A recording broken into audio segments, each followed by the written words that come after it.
ओम नमः शिवाय। चौथा अध्याय, चंचुला की शिव पद की प्राप्ति।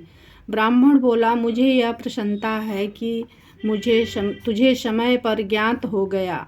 यह सब सदा शिव की कृपा है। अब तू भयभीत न हो। शिव जी की कृपा से तेरे सब पाप नष्ट हो जाएंगे। शिव कथा के श्रवण से तुम्हारी ऐसी सुबुद्धि हुई जो विषयों से वैराग्य हुआ है। तत्पश्चात संयुक्त तुम्हारी मति शुद्ध हो गई। इस शिव पुराण की कथा के श्रवण से जैसा हृदय पवित्र होता है वैसा अन्य उपायों से नहीं होता है। हृदय के पवित्र हो जाने पर शिव पार्वती जी उसके हृदय में जाकर विराजमान हो जाते हैं। तब वह शुद्धात्मा शिव के परम पद को पाता है। इसीलिए सभी वर्ण इस कथा को सुने, क्योंकि स्वयं शिव जी ने इसकी रचना की है।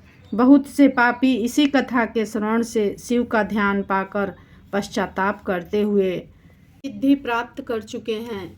श्रवण से सब प्रकार के मंगल होते हैं। शिव कथा को हृदय में मनन करने से सदा के लिए हृदय पवित्र हो जाता है। शिव भक्ति से विमुख माया मोह में पड़े हुए मनुष्य को बिना पूछ का पशु हो जाना चाहिए। वह कभी संसार बंधन से मुक्त नहीं होता। इसीलिए हे ब्राह्मणी, तू भी परम पवित्र कथा को सुनकर विषयों से मन को हटा ले। शंकर भगवान की कथा के श्रवण से तेरा हृदय पवित्र हो जाएगा, तब मुझे मुक्ति प्राप्त होगी। सुत जी बोले, यह कहकर दयालु ब्राह्मण शिव ध्यान में मग्न मौन हो गए। तब चंचुला प्रसन्न चित्त हो आंखों में आंसू बहाती हुई हाथ जोड़कर ब्राह्मण के चरणों में गिर पड़ी और कहने लगी, हे भगवान, आपने मुझे कृतार्थ कर दिया। फिर चरणों में से उठकर परम शांति से गदगद हो ब्राह्मण से वैराग्य युक्त वचन बोली, हे शिव भक्त, आप धन्य हैं, परोपकार परायण हैं, श्रेष्ठ जनों में वर्णनीय हैं। हे साधो, मैं नरक रूपी समुद्र में गिर रही हूँ, मेरा उद्धार करो। शिव पुराण की कथा अर्थयुक्त सुनकर मैं विषय से विरक्त हो गई हूँ। अब मुझे इस पुराण के सुनने की इच्छा है। सुत जी बोले, शिव पुराण सुनने की इच्छा से वह ब्राह्मणी वहीं द्विजवर की सेवा में रहने लगी।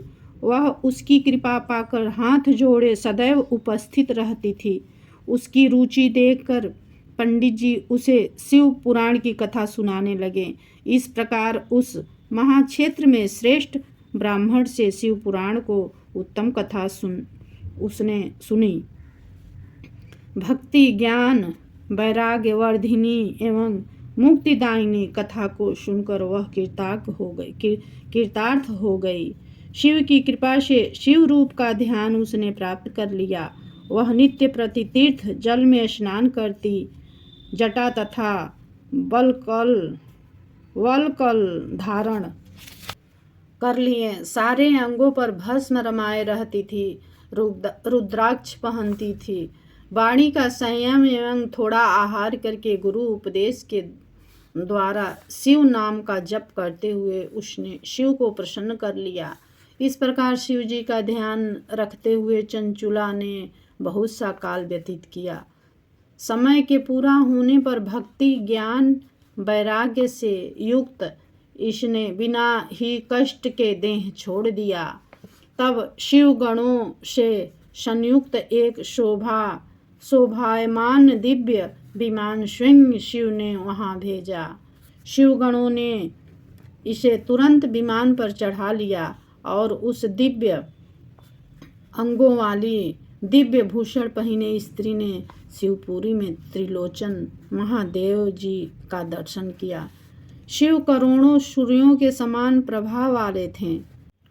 गणेश, भंगड़ी, नंदीश्वर, वीरभद्र आदि जिनकी उपासना कर रहे थे, वे महादेव नीलकंठ, पंचमुख, त्रिलोचन, चंद्रशेखर रूप से दर्शन दे रहे थे।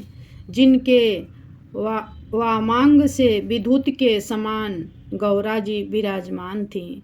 कपूर के समान गौर्य सर्व अलंकार विभूषित, श्वेत भस्म रमाए, श्वेत वस्त्रधारी गौरी शंकर का दर्शन कर चंचुला परम प्रसन्न होकर बार बार प्रणाम करने लगी।